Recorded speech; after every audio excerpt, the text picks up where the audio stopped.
Hello students, मैं हूं विके राज और आप देख रहे हैं मॉडर्न एबीसी ट्यूटोरियल। हम लोग एक नया चैप्टर स्टार्ट करने जा रहे हैं जिसका नाम है कैपेसिटर। तो चलिए हम लोग चलते हैं कैपेसिटर पर। कैपेसिटर, ठीक है ना। देखिए, इस चैप्टर में हम लोग क्या बात करने वाले हैं।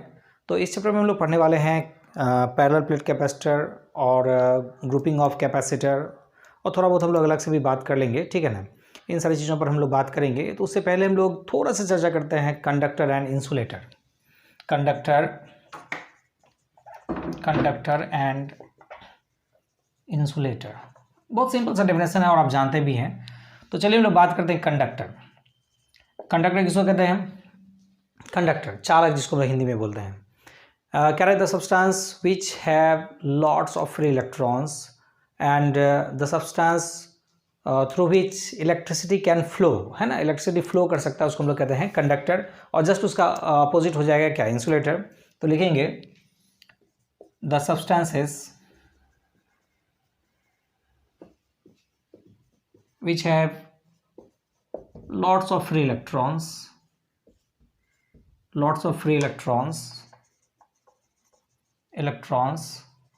and through which electricity can flow is called conductor.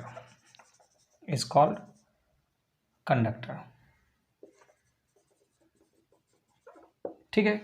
जिसमें बहुत सारा फ्री इलेक्ट्रॉन्स होगा। फ्री इलेक्ट्रॉन्स तो समझते ही हैं आप ना।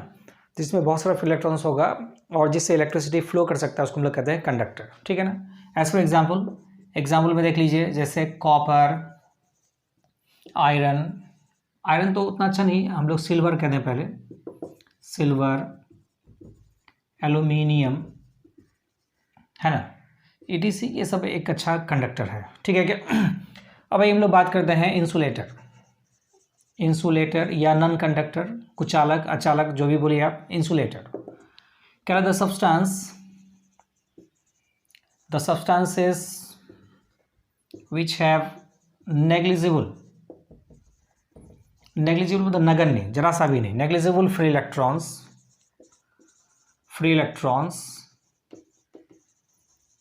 is called insulators. negligible free electrons is called insulators. या थोड़ा सा आप और भी ऐड कर सकते हैं कि इससे होकर के इलेक्ट्रिसिटी फ्लो नहीं कर सकता है ना। अब देखिए यहाँ पर जैसे एग्जांपल में ले लेते हैं हम लोग, आज वुड मतलब लकड़ी, ब्रिक्स ईंट, ठीक है ना, पॉलीथीन, ठीक है, ETC, ये सब क्या है? नॉन कंडक्टर है। इससे होकर के इलेक्ट्रिसिटी फ्लो नहीं कर पाएगा या इसमें फ्री इलेक्ट्रॉन्स नहीं के बराबर होगा, तो इसको हम लोग कहते हैं क्या? नॉन कंडक्टर ना। बहुत सिंपल बात है, आप इसको नोट डाउन करेंगे, कुछ खास बात नहीं है। देखिए, अब हम लोग जो बात करने वाले हैं वो बहुत इंपॉर्टेंट है और वो है behaviour of conductor inside electric field, है ना। तो हम लोग इसको देखते हैं, बिहेवियर ऑफ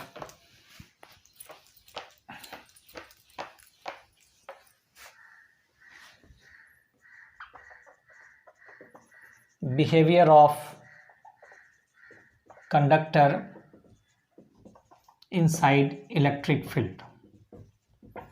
हाँ, जब किसी कंडक्टर को हम लोग इलेक्ट्रिक फील्ड में रखेंगे तो वो कैसा बिहेव करेगा, जरा ये देखिए, ठीक है। सपोज करिए कि दो प्लेट हम लोग के पास, ये देखिए, ये दो प्लेट हो गया, ठीक है ना। और इसमें हम लोग क्या किए, इसमें हम लोग एक कंडक्टर को रख दिए हैं। ये देखिए, एक कंडक्टर रख दिए हम लोग, ठीक है ना, ये कंडक्टर रख दिए, ठीक है। अब क्या है कि इसमें पॉजिटिव प्लेट है, ये पॉजिटिव प्लेट है, ठीक है, और ये नेगेटिव प्लेट है।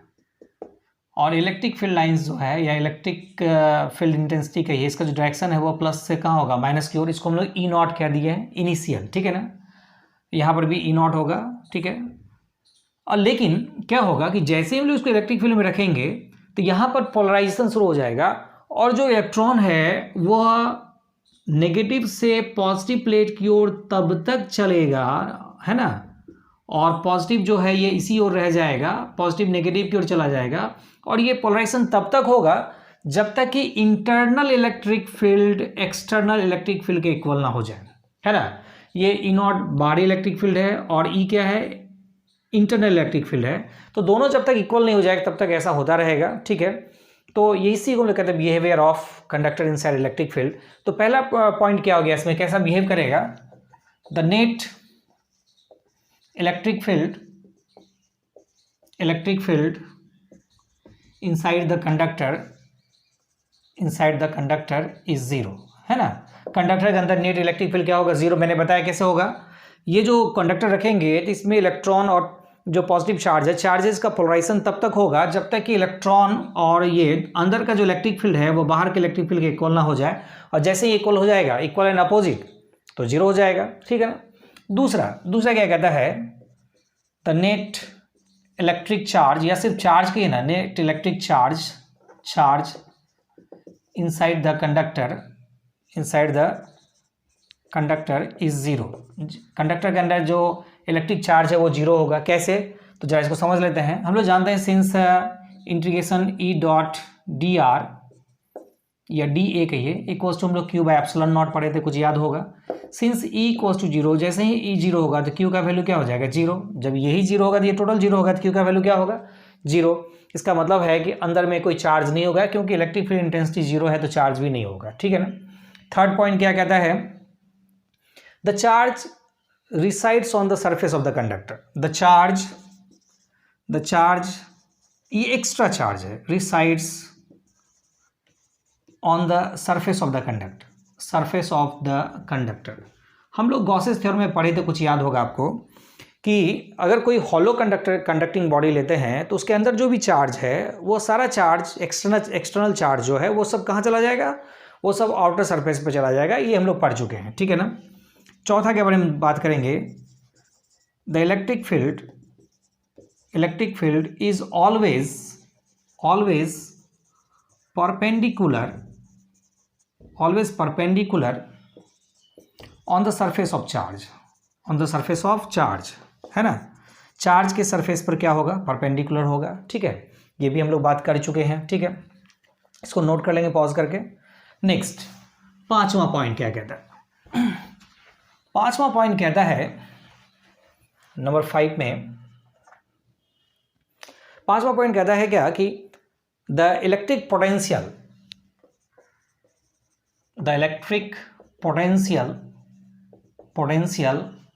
On the surface of conductor will be same, है ना, सेम होगा। कैसे, हम लोग जानते हैं since E equals to minus d V by d r, ठीक है क्या। और if E equals to zero then d V by d r equals to zero हो जाएगा। इसमें d V equals to zero होगा, देयरफॉर V इक्वल्स टू क्या होगा, कांस्टेंट। इसका मतलब है कि थ्रू आउट द कंडक्टर जो इलेक्ट्रिक पोटेंशियल, ठीक है, वो ऑलवेज सेम रहेगा, ठीक है। 6 में हम लोग बात कर लेते हैं। 6 में कहता है क्या, the electric field intensity just outside of the conductor is E equals to sigma by epsilon naught, है ना। अगर वेक्टर के फॉर्म में लिखे तो एन कैप लगा देंगे। ये ऑलरेडी हम लोग गॉसेस थ्योरम में पढ़ चुके थे, ठीक है। तो यही हो गया हम लोग का behaviour of conductor inside electric field, ठीक है ना। इसमें कोई खास बात है नहीं, ठीक है। अब आइए हम लोग बात करने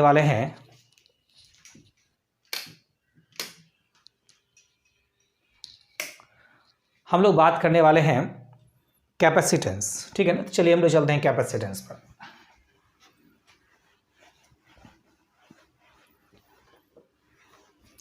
इसको हम लोग इलेक्ट्रिक कैपेसिटेंस भी कह सकते हैं, इलेक्ट्रिक कैपेसिटेंस, या सिंपली कैपेसिटेंस कहेंगे, है ना। कैपेसिटेंस, देखिए कैपेसिटेंस कहते हैं किसको है, कैपेसिटेंस कैपेसिटी वर्ड से बना है। कैपेसिटी तो समझते हैं, है ना, किसी चीज़ को स्टोर करने का जो क्षमता होता है, हिंदी में इसको क्षमता कह सकते हैं, उसको हम लोग कैपेसिटी बोलेंगे, धारिता कहते हैं हिंदी में इसको, ठीक है। तो कह रहा है क्या, the ability of conductor to store the charge is called its electrical capacitance, है ना। चार्ज को स्टोर करने का जो एबिलिटी होगा उसको हम लोग इसका कैपेसिटेंस बोलेंगे। तो लिखेंगे हम लोग इसमें, the ability of conductor to store the charge is called its capacitance, है ना, उसको हम लोग क्या बोलेंगे, कैपेसिटेंस बोलेंगे, ठीक है ना। और सपोज करिए let Q charge is given to a conductor and its potential becomes V, its potential becomes V, potential V हो गया, therefore Q varies V, Q किसके डायरेक्टली प्रोपोर्शनल होगा, V के। अगर हम इसको इक्वल करेंगे तो एक कांस्टेंट लाना पड़ेगा, इसको लोग बोलते हैं C, where C is a constant, C क्या है, एक कांस्टेंट है known as capacitance of the conductor, capacitance of the conductor का कैपेसिटेंस कहलाएगा, है ना, कैपेसिटेंस कहलाएगा, ठीक है। देयरफॉर सी इक्वल्स टू क्या होगा, क्यू अपॉन भी, ठीक है। अगर हम लोग ऐसा कहें कि इफ भी इक्वल्स टू 1 वोल्ट, अगर भी 1 वोल्ट हो जाएगा then C equals to Q, C Q के इक्वल होगा। इसका मतलब ये भी तो कह सकते हैं ना, the capacitance of conductor is equal to the amount of charge, है ना, is equal to the amount of charge required to create 1 volt potential, है ना, 1 volt potential in the conductor. यानी 1 वोल्ट पोटेंशियल को क्रिएट करने के लिए, produce करने के लिए जितना चार्ज की आवश्यकता होगी उसको हम लोग कैपेसिटेंस कह सकते हैं। तो हम लोग कह सकते हैं 10 capacitance of a conductor is equal to the amount of charge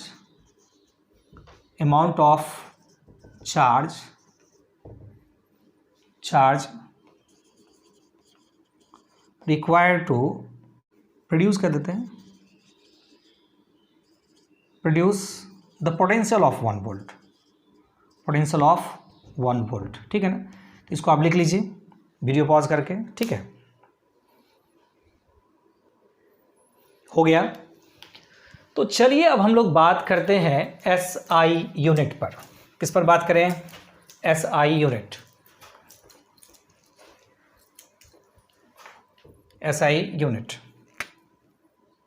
black से ही लिखते हैं, SI यूनिट क्या है। SI यूनिट देखिए हम लोग जानते हैं since C equals to Q upon V, ठीक है ना। तो SI यूनिट क्या होगा, SI यूनिट हो जाएगा Q के लिए कूलाम, चार्ज के लिए कूलाम, ठीक है ना, और पोटेंशियल के लिए वोल्ट, कूलाम पर वोल्ट, जिसको हम लोग कहते हैं फैराड। क्या बोलेंगे, farad. It means 1 farad equals to 1 coulomb by 1 volt, है ना, 1 farad equals to 1 coulomb by 1 volt, ठीक है क्या। और ये जो फैराड है ना, ये बहुत बड़ा यूनिट है, इसलिए अक्सर हम लोग यूज करेंगे micro farad, nano farad, pico farad, ये सब यूज करेंगे। तो एक लाइन ऐसा लिख देते हैं ना, farad is a very big unit, capital F से इसको डिनोट करते हैं हम लोग, very big unit, so we often use micro farad, mu F कह देंगे, नैनो फैराड, पिको फैराड,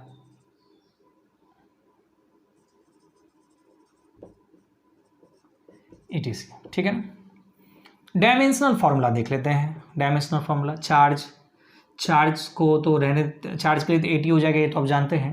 तो ऐसा लिखते हैं ना, डायमेंशनल फार्मूला क्या होगा हम लोग जानते हैं, सिंस देखिए इसको याद नहीं रखना, डायमेंशन निकालने के लिए सीखेंगे हम लोग, है ना, हर चीज़ को याद रखने की जरूरत नहीं है। C equals to Q upon V पढ़ रहे हैं तो V को हम लोग W/Q लिख सकते हैं, Q को ऊपर ले जाए Q²/W। बेसिक डायमेंशन तो आपको याद रहना चाहिए, ठीक है ना। तो यहाँ पर क्या हो गया, चार्ज के लिए AT तो A²T² कर लीजिए, और वर्क के लिए mL²T−2, ठीक है ना। क्या हो गया, इसको ऊपर ले जाइए, m-1 L-2 T, पहले T ले लेते हैं, T⁴ A², ये हो गया डायमेंशनल फार्मूला हम लोग का, ठीक है ना। अगर आपसे कोई पूछे कि फैराड किसे कहते हैं, तब क्या बोलेंगे आप, फैराड। देखिए हम लोग स्मॉल एफ से इसको स्टार्ट करते हैं, लेकिन कैपिटल एफ से डिनोट करते हैं। मैंने बताया था कि स्मॉल लेटर से हम लोग किसी भी यूनिट्स को जो साइंटिस्ट के नाम पर रखे गए हैं इसलिए यूज़ करते हैं, क्योंकि उनको हम लोग को थोड़ा रिगार्ड देना है, रिस्पेक्ट देना है, ठीक है ना। अब देखिए कह रहा है क्या, the capacitance of a conductor is said to be 1 farad if 1 coulomb charge is required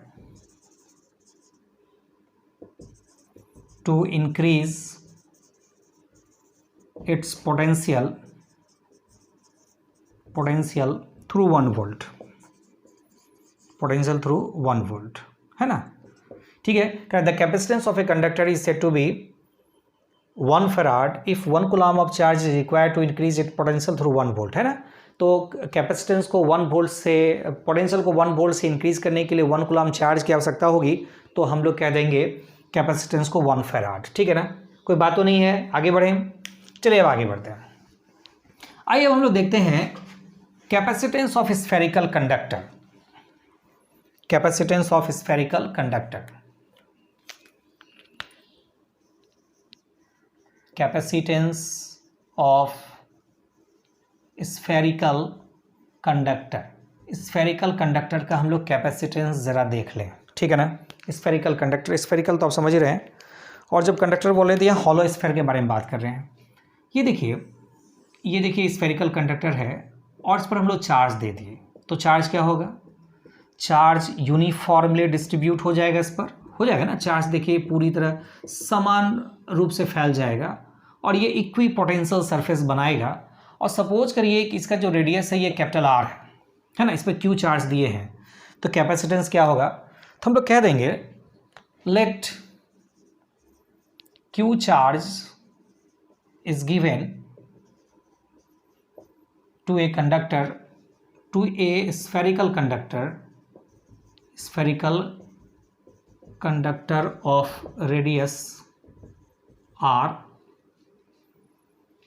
Let q charge is given to a spherical conductor of radius r which spreads uniformly on the surface of the conductor,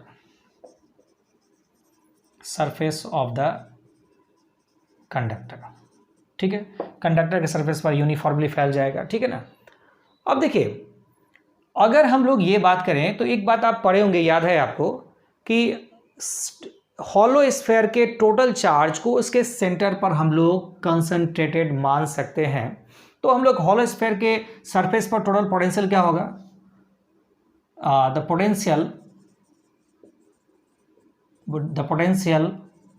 on the surface of the conductor, क्या हो जाएगा, v equals to 1/4πε0 q/r, याद होगा आपको, पढ़े थे हम लोग, ठीक है ना। तो अगर पोटेंशियल इतना होगा 1/4πε0 q/r, ठीक है ना, देयरफॉर कैपेसिटेंस क्या हो जाएगा तब, तो capacitance C equals to Q/V, ये इलेक्ट्रिकल कैपेसिटेंस को हम लोग सिंपली कैपेसिटेंस बोलेंगे। C equals to Q/V, C equals to Q के प्लेस पे Q रहने दीजिए, V के प्लेस पर 1/4πε0 Q/r, ये Q कैंसिल हो गया, तो C इक्वल्स हो जाएगा 4πε0r। और आप जानते हैं 4 बचपन से कांस्टेंट, पाई बचपन से कांस्टेंट, एप्सिलॉन नॉट भी बचपन से constant, therefore C varies is R, है ना। C किस पर डिपेंड करेगा, तो R पर डिपेंड करेगा। बड़ा रेडियस मीन्स बड़ा कंडक्टर, तो कंडक्टर बड़ा होगा तो कैपेसिटेंस भी ज़्यादा होगा। सिंपल सी बात है, ज़्यादा बड़ा कंडक्टर होगा तो कैपेसिटी तो बढ़ेगा ही बढ़ेगा, तो कैपेसिटेंस ज़्यादा होगा, ठीक है ना। ये हो गया हम लोग का कैपेसिटेंस ऑफ स्फेरिकल कंडक्टर। इसमें तो मुझे लगता है कोई परेशानी वाली बात नहीं है, ठीक है ना। अब आइए हम लोग बात करेंगे कंडेंसर या कैपेसिटर, ठीक है ना, इसको लिख लीजिएगा आप। अभी चलिए हम लोग चलते हैं। अच्छा एक छोटा सा क्वेश्चन ले लेते हैं, एक छोटा सा क्वेश्चन ले लेते हैं। क्वेश्चन है the capacitance of a conductor is 1 farad, calculate calculate its radius, calculate its radius. Capacitance दिया हुआ 1 फैराड और हम लोग को रेडियस निकालना है, कैसे होगा? सॉल्यूशन में आते हैं। सॉल्यूशन देखिए क्या कह रहा है आपको, C दिया हुआ 1 फैराड, ठीक है ना। हम लोग जानते हैं since C equals to C equals to हम लोग जानते हैं 4 पाई एप्सिलॉन नॉट R, और निकालना क्या है? Radius. Therefore R equals to C by 4 pi epsilon naught, है ना। C का वैल्यू 1 फैराड दिया हुआ है और 4 पाई एप्सिलॉन नॉट तो ये रह गया, और हम लोग जानते हैं 1/4 pi epsilon naught equals to 9 × 10⁹, है ना, इतना मीटर, ठीक है। इतना मीटर, इसका मतलब वो क्या किया कि अर्थ से भी बड़ा रेडियस चाहिए। अर्थ का रेडियस कितना है? 6400 किलोमीटर, किलोमीटर में अगर हम लोग बात करें, ठीक है ना। और अगर मीटर में बात करें तो उसमें होता है 6.6 × 10⁴ मीटर, ठीक है। यहाँ पर तो बहुत ज़्यादा हो गया भाई, ठीक है। यहाँ देखिए तो कितना ज़्यादा हो गया, 9 × 10⁹ मीटर हो गया, तो बहुत ज़्यादा हो गया, यानी अर्थ से ज़्यादा रेडियस होगा अगर हम लोग बात करेंगे कि उसका कैपेसिटेंस 1 फैराड हो, ठीक है ना। चलिए अब हम लोग बात करेंगे कैपेसिटर, या हम लोग उसको कंडेंसर भी बोलते हैं, ठीक है ना। तो हेडिंग दे देते हैं हम लोग कैपेसिटर, कैपेसिटर और कंडेंसर, कंडेंसर भी बोलते हैं इसको हम लोग, कैपेसिटर और कंडेंसर, ठीक है ना। कैपेसिटी तो आप समझ गए, द एबिलिटी ऑफ चार्ज, ठीक है ना, to store in the conductor, ठीक है, उसको हम लोग कहते हैं कैपेसिटर, कैपेसिटेंस। लेकिन कैपेसिटर क्या कहेंगे, तो कह रहा है कि the ability of conductor to store large amount of charge, है ना, मतलब किसी कंडक्टर का वो एबिलिटी जिससे वो बहुत ज़्यादा चार्ज को स्टोर कर सकता है, उसको हम लोग कहते हैं क्या? कैपेसिटेंस, ठीक है। Capacitance of the conductor, capacitor बोलिए। अच्छा ठीक है, एक मिनट हम थोड़ा सा इसको बढ़िया से डिफाइन कर दें। डेफिनेशन कहता है कैपेसिटर या कंडेंसर का डेफिनेशन क्या कहते हैं, देख लेते हैं। The device which can store large amount of charge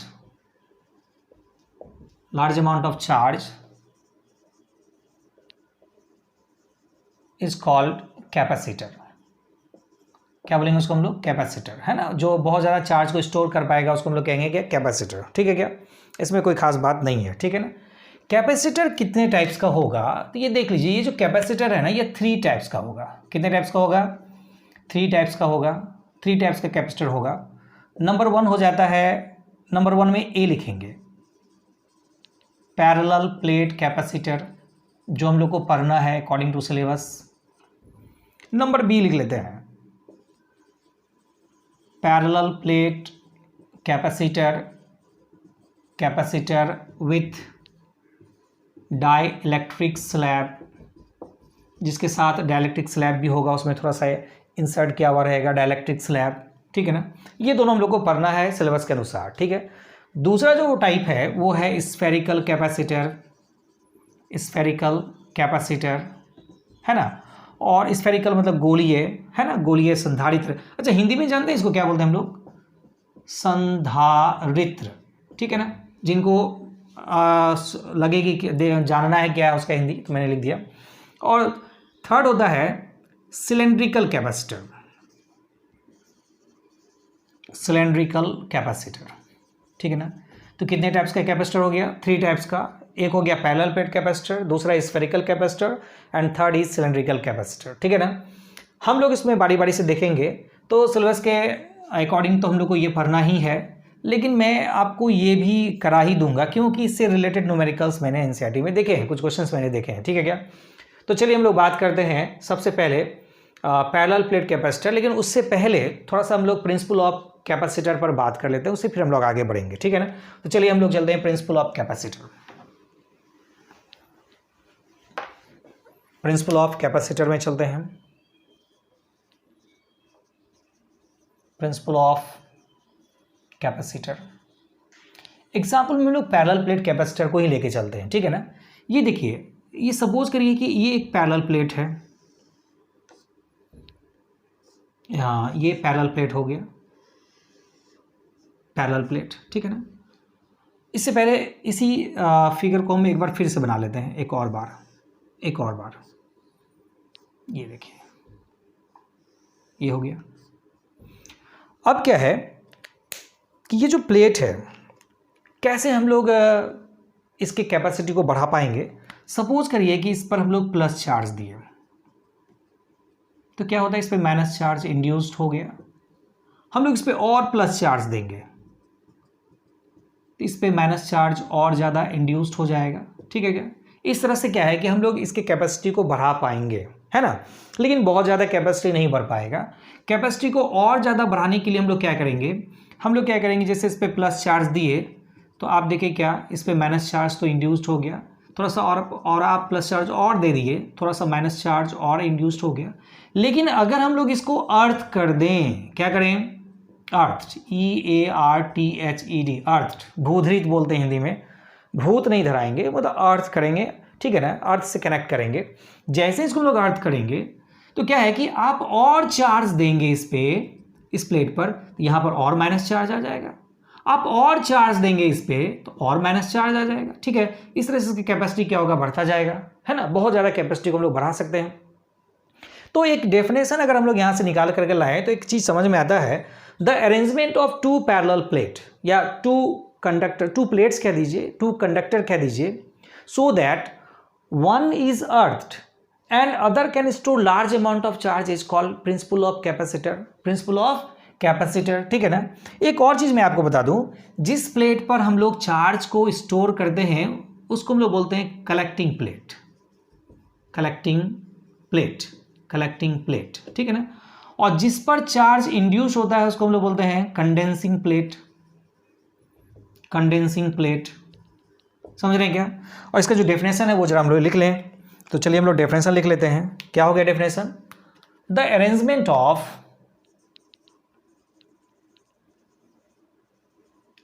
of two, यहां हम लोग पैरेलल प्लेट लेके चले हैं तो लिख लेते हैं पैरेलल प्लेट्स, ब्रैकेट में हम लोग कह देंगे two conductor such that one is earthed and other can store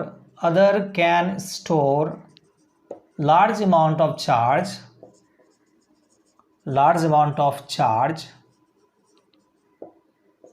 is called principle of capacitor। समझ रहे हैं क्या। कह रहा है कि the arrangement of two parallel plates such that one is earthed and other can store large amount of charge is called principle of capacitor, उसी को हम लोग प्रिंसिपल ऑफ कैपेसिटर कह देंगे। और एक चीज़ और मैं बता दूं, ये बहुत क्लोज होना चाहिए, एक दूसरे के नज़दीक होना चाहिए, है ना, बहुत ज़्यादा डिस्टेंस पे नहीं रखेंगे, बहुत क्लोज होगा तभी तो प्लस चार्ज के प्रभाव में माइनस चार्ज यहाँ पर इंड्यूस हो पाएगा, ठीक है ना, इंड्यूस चार्ज हो पाएगा, ठीक है। अब एक सिंबल देख लेते हैं हम लोग, ठीक है। सिंबल क्या होता है कैपेसिटर का, वो जरा देखिए, ये देखिए सिंबल क्या होगा, ये इस तरह का दो लाइन, आप बिल्कुल सेम हाइट का लाइन हम लोग लेंगे तो ये हो गया हम लोग का कैपेसिटर का सिंबल, ठीक है ना। लेकिन अगर हम लोग बात करें कि इस तरह का अगर सिंबल कहीं पर दिख रहा होगा आपको तो इसको हम लोग कहते हैं वेरिएबल कैपेसिटर। क्या बोलेंगे इसको हम लोग, वेरिएबल कैपेसिटर, इसको हम लोग वेरिएबल कैपेसिटर कहते हैं, ठीक है ना। तो ये तो आप समझ रहे हैं। तो हम लोग को जो बात करना है वो बात करना है हम लोग को पैरेलल प्लेट कैपेसिटर पर। तो चलिए हम लोग चलते हैं पैरेलल प्लेट कैपेसिटर पर, ठीक है ना। तो इसको वीडियो पॉज करके आप नोट डाउन कर लेंगे और आगे बढ़ते हैं हम लोग। तो हेडिंग दे दीजिए parallel plate capacitor.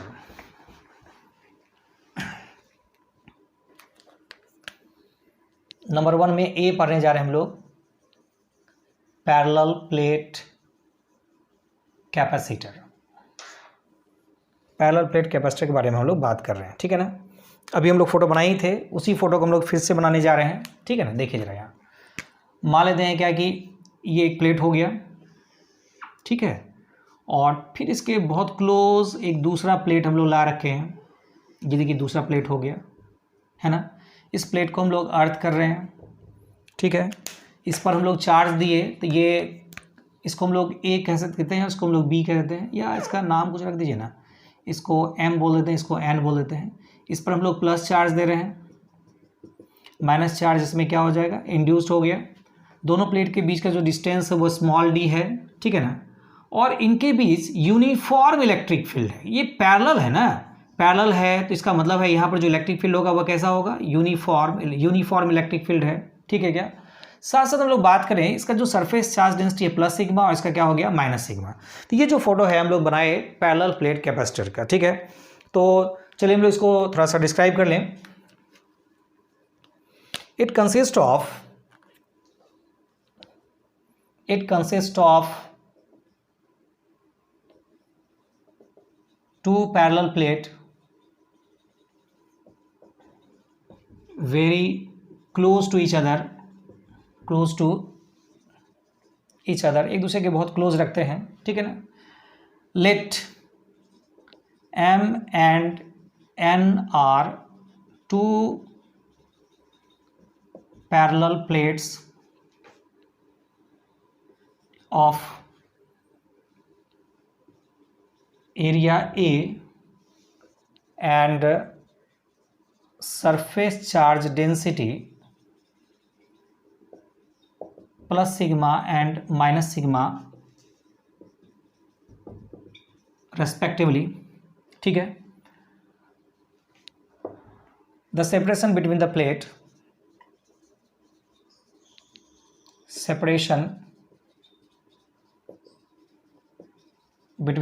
is D, है ना। If potential difference between the plate is V, अगर हम लोग कह दें कि इफ पोटेंशियल डिफरेंस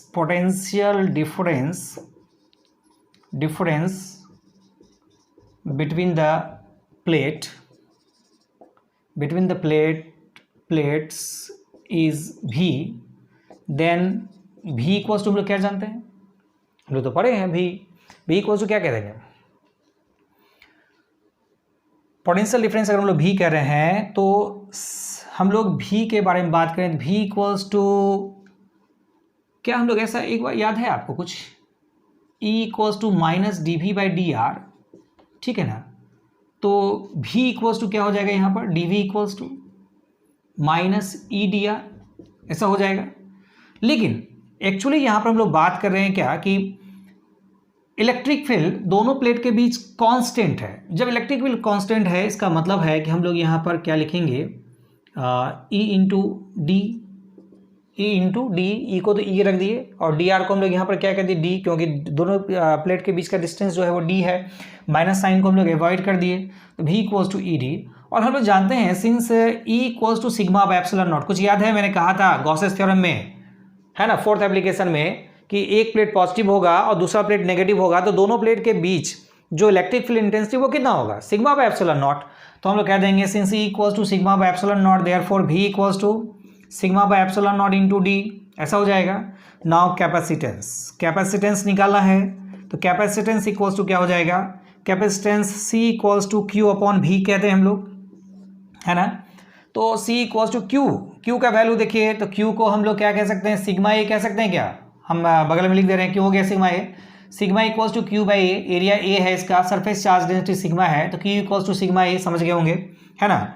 और V के प्लेस पे हम लोग क्या रख दें, sigma D by epsilon naught, मेरे को लगता है सिग्मा कैंसिल हो गया, C equals to epsilon naught A by D, और यही हो गया हम लोग का capacitance of parallel plate capacitor. बहुत इजी है, बड़ा ही आसान है, एक बार फिर से देख लीजिए, एक बार फिर से देखिए, कह रहा है क्या, if potential difference between the plate is V then V equals to ED, कैसे, E इक्वल्स टू dV/dr, तो dV इक्वल्स टू EdR, और actually electric field intensity constant है और डिस्टेंस भी कांस्टेंट है, तो हम लोग कह सकते हैं V इक्वल्स टू ED, और E equals to sigma by epsilon हम लोग पढ़ चुके थे, तो V equals to sigma by epsilon naught into D.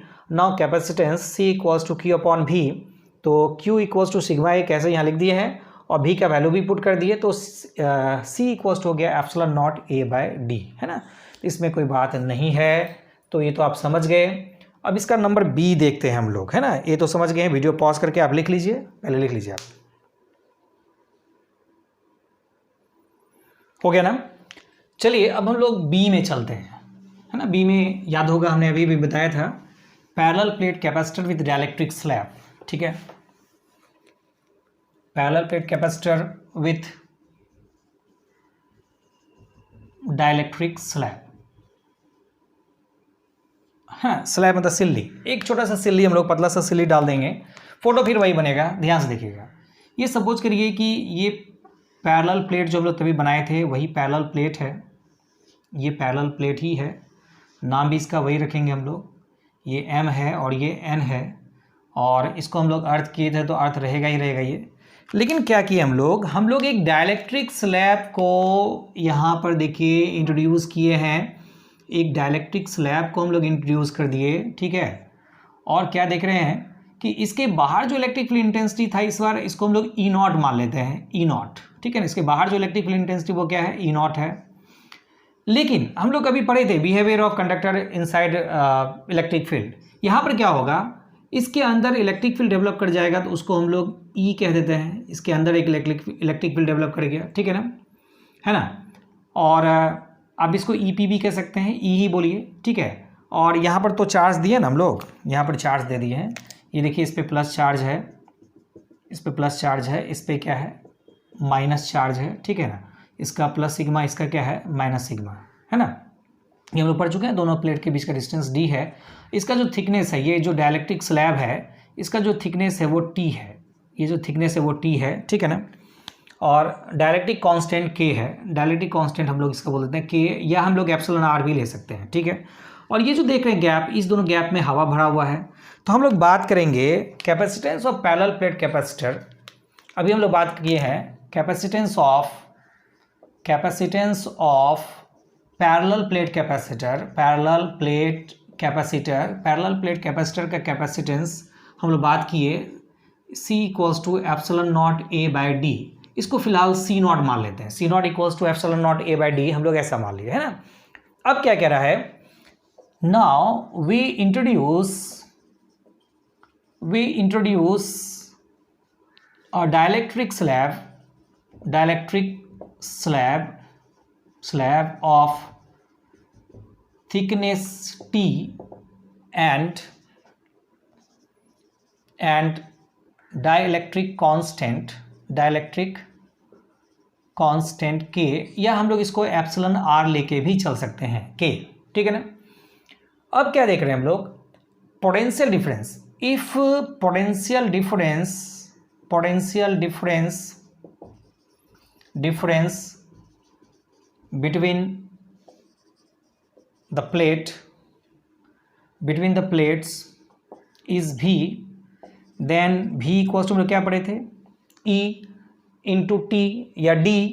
तो यहाँ पर क्या है देखिए, एक तो बात है क्या कि अगर वैक्यूम के लिए बात करेंगे तो वैक्यूम कितना भी बचा, D minus T, T minus कर दिए उसमें, तो ये हो जाएगा D माइनस टी प्लस इसको ई नॉट बोल लेते हैं, क्योंकि अभी हम लोग जो इनिशियल इलेक्ट्रिक फील्ड है उसको हम लोग ई नॉट माने हैं, ठीक है ना। अंदर का इलेक्ट्रिक फील्ड को हम लोग ई बोले हैं, प्लस क्या हो जाएगा ई टी, क्योंकि इसका थिकनेस टी है। सिंस हम लोग जानते हैं E naught by E equals to K, तो therefore E equals to K, अगर हम लोग ई के बारे में बात करें तो E equals to E naught by K, E equals to E naught by K. इस वैल्यू को यहाँ पर पुट करेंगे तो भी इक्वल्स टू क्या हो जाएगा, E naught D minus T plus E naught by K T, ऐसा हो जाएगा, समझ रहे हैं आप। Since E naught equals to sigma by epsilon naught पढ़े थे, याद है electric field intensity between the plate, क्या पढ़े थे हम लोग, sigma by epsilon naught. Therefore भी इक्वल्स टू ई के प्लेस पर सिग्मा बाय एप्सिलॉन नॉट, ठीक है ना।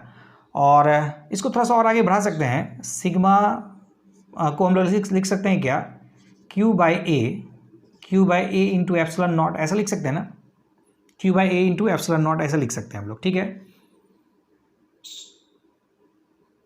ना। सिग्मा को क्यू बाई ए लिख सकते हैं, कोई प्रॉब्लम नहीं है। चार्ज हम लोग क्यू दिए, इस पे क्यू चार्ज है प्लस क्यू, और इस पर क्या हो जाएगा माइनस क्यू चार्ज हो जाएगा, ठीक है ना, ऐसा है, ठीक है। तो देयरफॉर भी इक्वल्स टू क्या हो गया, ई नॉट के प्लेस पर sigma by epsilon not, cube लिखे ना, क्यू बाय एप्सिलॉन नॉट ए और डी माइनस टी प्लस फिर यहाँ पर भी वही क्यू बाय एप्सिलॉन नॉट ए और ये के रह गया नीचे इंटू क्या टी। कुछ कॉमन ले सकते हैं आप, क्या कॉमन ले सकते हैं, Q by epsilon naught A common ले सकते हैं, ये बच गया D minus T plus T by के, ऐसा लिख सकते हैं हम लोग, ठीक है ना, कोई प्रॉब्लम नहीं है। नाउ कैपेसिटेंस कैपेसिटेंस के बारे में अगर हम लोग बात करें तो C equals to Q by V, है ना, C equals to Q by V. V का वैल्यू रखिए, क्यू तो रहने देते हैं। भी का वैल्यू देखिए क्या है, भी का वैल्यू है Q by epsilon naught A into D minus T plus T by epsilon R, या हम लोग के कह सकते हैं, के ही लीजिए, के लेके चल रहे हैं, के क्यू क्यू कैंसिल हो गया। तो C इक्वल्स टू क्या हो गया, इसको ऊपर ले जाइए, epsilon naught A by D minus T plus T by K. यही हो गया हम लोग का capacitance of parallel plate capacitor with dielectric constant. कोई प्रॉब्लम नहीं है, बहुत सिंपल बात है। पोटेंशियल डिफरेंस भी है, V equals to E naught D minus T. D minus T क्यों किए, क्योंकि डी पहले क्या था, डी वैक्यूम था, है ना, दोनों प्लेट के बीच का जो डिस्टेंस था। अब इसमें तो टी इंट्रोड्यूस कर दिए तो डी माइनस टी ही ना खाली जगह बचा। उसके बाद ये तो खाली जगह के लिए हुआ, लेकिन जो डाइलेक्ट्रिक कांस्टेंट में जो पोटेंशियल होगा तो वो तो ई टी हो गया। E naught by E equals to K पढ़े थे हम लोग, शायद आपको याद होगा, हम लोग ऐसा पढ़े थे, एप्सिलॉन आर और K equals to F naught by F, है ना, या एफ एम मीडियम क्या दिए थे, ठीक है ना। तो एफ के प्लेस पर हम लोग अब ई नॉट बाई ई लिख सकते हैं, कोई प्रॉब्लम नहीं है, ठीक है ना। तो वही चीज़ हम लोग यहाँ यूज़ किए हैं, तो E equals to U naught by K, दोनों वैल्यू यहाँ रख दिए, कोई प्रॉब्लम नहीं है। ई नॉट को sigma by epsilon naught, sigma को Q by A into epsilon naught कह सकते हैं। तो यहाँ ई नॉट का वैल्यू दोनों जगह था, रख दिए, और क्यू बाय एप्सिलॉन नॉट एक कॉमन ले लिए, है ना। तो इस फॉर्म में आ गया। कैपेसिटेंस निकालना C equals to Q by V, तो इस भी का वैल्यू पुट कर दिए, क्यू क्यू कैंसिल हो गया, तो इस फॉर्म में आ गया। तो यही तो हो गया। अगर हम लोग ऐसा कह दें, if D equals T equals to D, T equals to D का मतलब क्या समझे, अगर हम लोग टी को डी के इक्वल कर दें, यानी ये जो डायलेक्ट्रिक कांस्टेंट है, ये स्लैब है, उसको पूरे प्लेट में भर दें, कंप्लीट फिल कर दें, तब क्या होगा, तब देखिए क्या हो जाएगा, C equals to epsilon naught A by D minus D plus D by K. तो डी माइनस डी तो जीरो हो गया, तो बच गया कितना, इसको हटा लेते हैं, बच गया कितना, C equals to epsilon naught A by D, और के को ऊपर ले लीजिए, के ऊपर चला जाएगा। Epsilon naught A by D को हम लोग C नॉट बोले थे कहीं, C नॉट, तो C equals to C naught K, है ना। तो ये फॉर्मूला हो गया। अदरवाइज तो आपको अगर कहीं पर दिया हुआ है ना कि कैपेसिटेंस पहले दिया हुआ पैरेलल प्लेट कैपेसिटर का, उसके बीच में कह रहा है कि डायलेक्ट्रिक स्लैब डाला गया जिसका डायलेक्ट्रिक कांस्टेंट 4 है, तो आप 4 से सीधे मल्टीप्लाई कर दीजिए ना, डायरेक्ट फॉर्मूला निकल गया, ठीक है। और अगर आपको यहाँ से क्या निकालना होगा, के निकालना होगा, K equals to C by C naught, K equals to C by C naught. तो के का कोई यूनिट तो नहीं होगा ना, क्योंकि ऊपर भी सी नीचे भी सी, तो सेम क्वांटिटी का रेशियो, तो कोई यूनिट तो होगा नहीं, ठीक है। तो मेरे हिसाब से हमको लगता है कि आपको सारी बातें समझ में आ गई होगी और आप लगातार पढ़ भी रहे होंगे। कभी कभी तबीयत थोड़ी नासाज हो जाती है तो एक दिन के बाद शायद मैं वीडियो डाल पा रहा हूँ, ठीक है, कभी कभी ऐसा होता है, बट कोई नहीं, हम लोग आगे बढ़ते चले जाएंगे और आप भी मन लगा करके पढ़ते चले जाएंगे, ठीक है। तब तक के लिए बहुत बहुत धन्यवाद, थैंक यू।